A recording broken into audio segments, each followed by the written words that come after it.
4. Sentíase mucho mejor. Había engordado y cada día estaba más fuerte.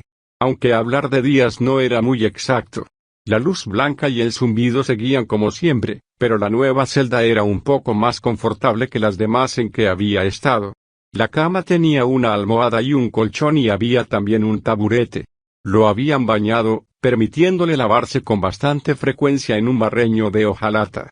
Incluso le proporcionaron agua caliente. Tenía ropa interior nueva y un nuevo mono. Le curaron las varices vendándoselas adecuadamente. Le arrancaron el resto de los dientes y le pusieron una dentadura postiza. Debían de haber pasado varias semanas e incluso meses. Ahora le habría sido posible medir el tiempo si le hubiera interesado, pues lo alimentaban a intervalos regulares. Calculó que le llevaban 3 comidas cada 24 horas, aunque no estaba seguro si se las llevaban de día o de noche. El alimento era muy bueno, con carne cada 3 comidas. Una vez le dieron también un paquete de cigarrillos. No tenía cerillas, pero el guardia que le llevaba la comida, y que nunca le hablaba, le daba fuego. La primera vez que intentó fumar, se mareó, pero perseveró, alargando el paquete mucho tiempo. Fumaba medio cigarrillo después de cada comida. Le dejaron una pizarra con un pizarrín atado a un pico. Al principio no lo usó. Se hallaba en un continuo estado de atontamiento.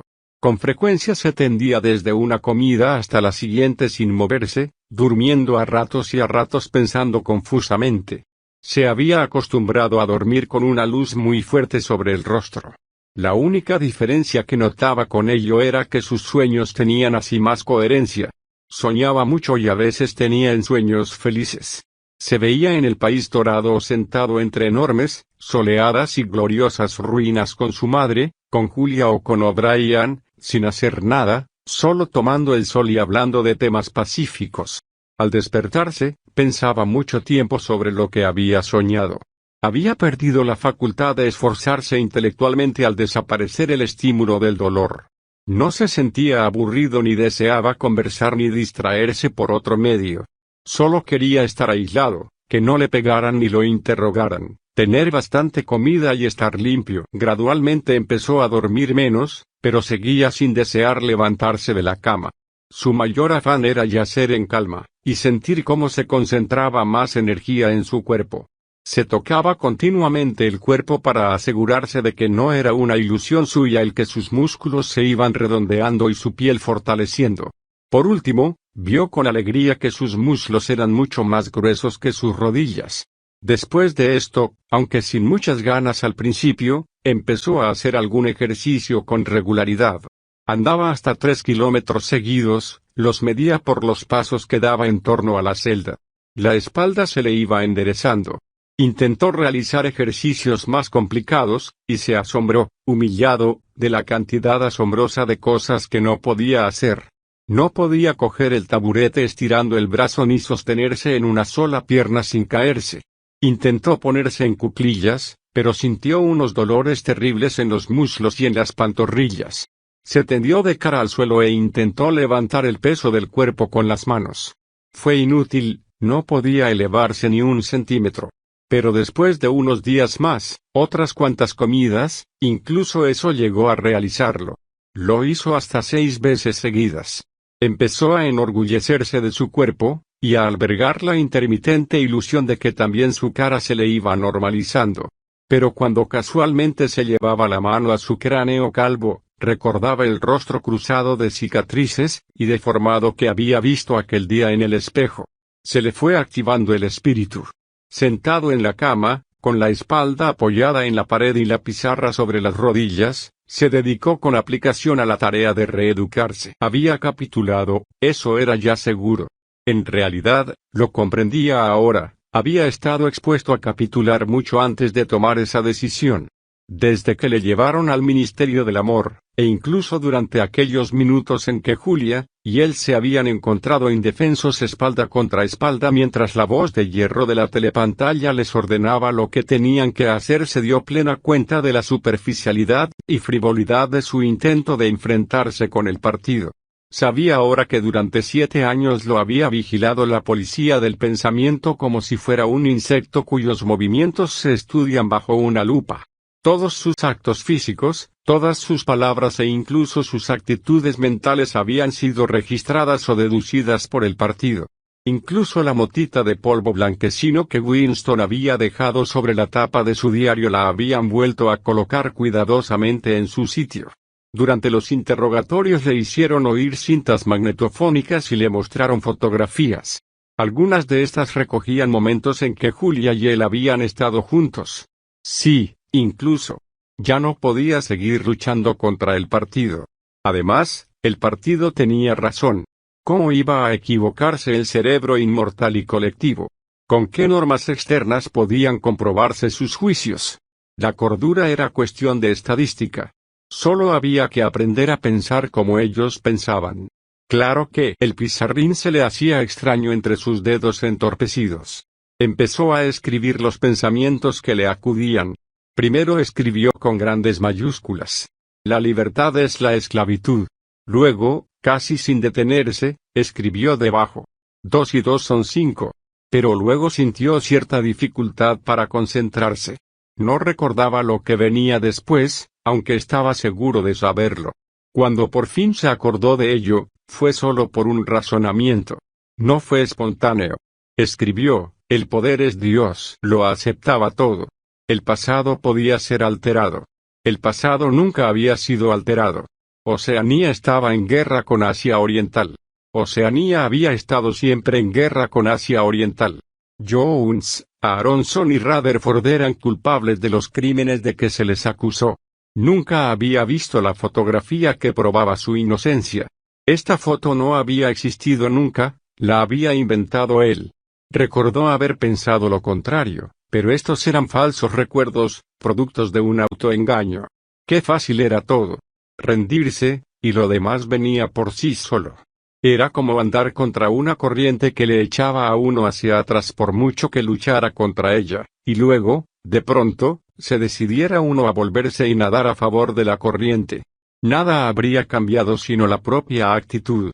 Apenas sabía Winston por qué se había rebelado.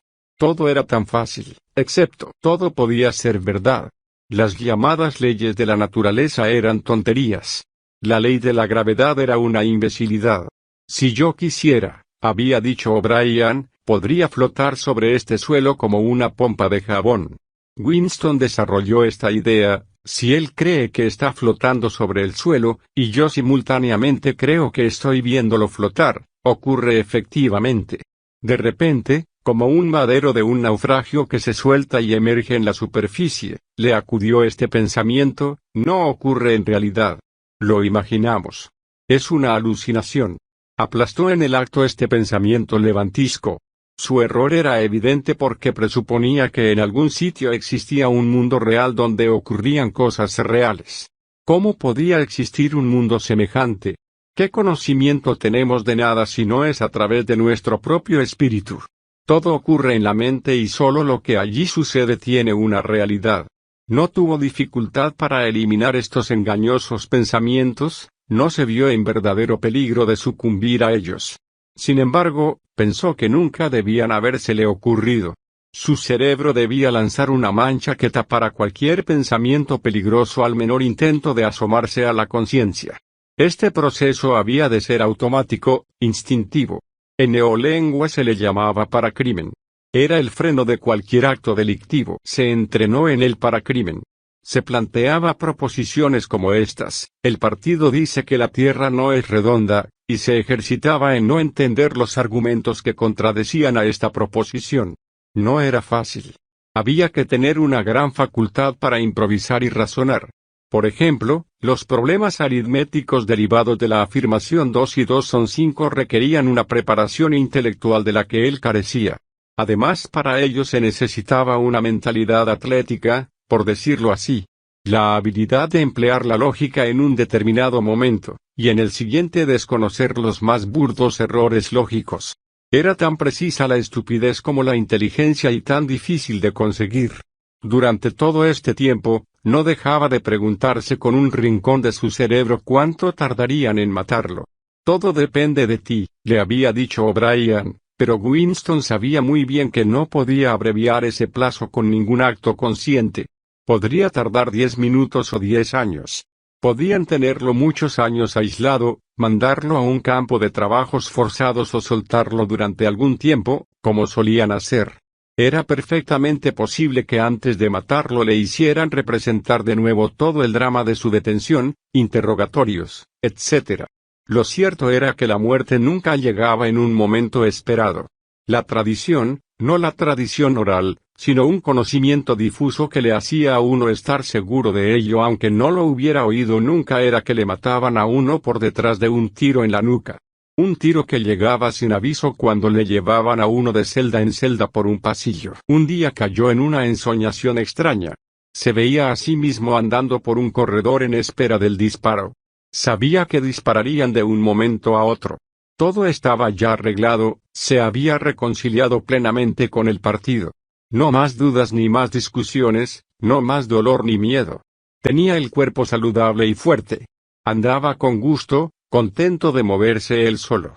Ya no iba por los estrechos y largos pasillos del Ministerio del Amor, sino por un pasadizo de enorme anchura iluminado por el sol, un corredor de 1 kilómetro de anchura por el cual había transitado ya en aquel delirio que le produjeron las drogas. Se hallaba en el país dorado siguiendo unas huellas en los pastos roídos por los conejos.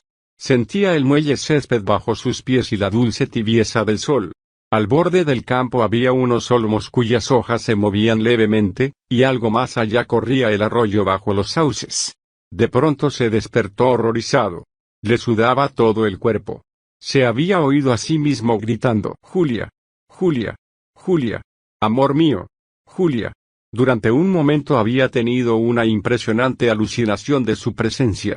No solo parecía que Julia estaba con él, sino dentro de él. Era como si la joven tuviera su misma piel. En aquel momento la había querido más que nunca. Además, sabía que se encontraba viva y necesitaba de su ayuda. Se tumbó en la cama y trató de tranquilizarse. ¿Qué había hecho? ¿Cuántos años de servidumbre se había echado encima por aquel momento de debilidad? Al cabo de unos instantes oiría los pasos de las botas. Era imposible que dejaran sin castigar aquel estallido. Ahora sabrían, si no lo sabían ya antes, que él había roto el convenio tácito que tenía con ellos. Obedecía al partido, pero seguía odiándolo. Antes ocultaba un espíritu herético bajo una apariencia conformista. Ahora había retrocedido otro paso, en su espíritu se había rendido, pero con la esperanza de mantener inviolable lo esencial de su corazón. Winston sabía que estaba equivocado, pero prefería que su error hubiera salido a la superficie de un modo tan evidente. O'Brien lo comprendería. Aquellas estúpidas exclamaciones habían sido una excelente confesión. Tendría que empezar de nuevo. Aquello iba a durar años y años. Se pasó una mano por la cara procurando familiarizarse con su nueva forma. Tenía profundas arrugas en las mejillas, los pómulos angulosos y la nariz aplastada. Además, desde la última vez en que se vio en el espejo tenía una dentadura postiza completa. No era fácil conservar la inescrutabilidad cuando no se sabía la cara que tenía uno. En todo caso no bastaba el control de las facciones. Por primera vez se dio cuenta de que la mejor manera de ocultar un secreto es ante todo ocultárselo a uno mismo. De entonces en adelante no solo debía pensar rectamente, sino sentir y hasta soñar con rectitud, y todo el tiempo debería encerrar su odio en su interior como una especie de pelota que formaba parte de sí mismo, y que sin embargo estuviera desconectada del resto de su persona, algo así como un quiste. Algún día decidirían matarlo. Era imposible saber cuándo ocurriría, pero unos segundos antes podría adivinarse. Siempre lo mataban a uno por la espalda mientras andaba por un pasillo. Pero le bastarían 10 segundos. Y entonces, de repente, sin decir una palabra, sin que se notara en los pasos que aún diera, sin alterar el gesto, podría tirar el camuflaje, y ¡bang!, soltar las baterías de su odio. Sí, en esos segundos anteriores a su muerte, todo su ser se convertiría en una enorme llamarada de odio. Y casi en el mismo instante ¡bang!, llegaría la bala, demasiado tarde, o quizá demasiado pronto. Le habrían destrozado el cerebro antes de que pudieran considerarlo de ellos. El pensamiento herético quedaría impune. No se habría arrepentido, quedaría para siempre fuera del alcance de esa gente. Con el tiro habrían abierto un agujero en esa perfección de que se vanagloriaban. Morir odiándolos, esa era la libertad. Cerró los ojos. Su nueva tarea era más difícil que cualquier disciplina intelectual. Tenía primero que degradarse, que mutilarse. Tenía que hundirse en lo más sucio. ¿Qué era lo más horrible, lo que a él le causaba más repugnancia del partido? Pensó en el Gran Hermano. Su enorme rostro. Por verlo constantemente en los carteles de propaganda se lo imaginaba siempre de 1 metro de anchura, con sus enormes bigotes negros y los ojos que le seguían a uno a todas partes, era la imagen que primero se presentaba a su mente. ¿Cuáles eran sus verdaderos sentimientos hacia el Gran Hermano? En el pasillo sonaron las pesadas botas. La puerta de acero se abrió con estrépito. O'Brien entró en la celda. Detrás de él venían el oficial de cara de cera y los guardias de negros uniformes. «Levántate», dijo O'Brien. «Ven aquí». Winston se acercó a él. O'Brien lo cogió por los hombros con sus enormes manazas y lo miró fijamente. «¿Has pensado engañarme?», le dijo. «Ha sido una tontería por tu parte. Ponte más derecho y mírame a la cara». Después de unos minutos de silencio, prosiguió en tono más suave, «Estás mejorando.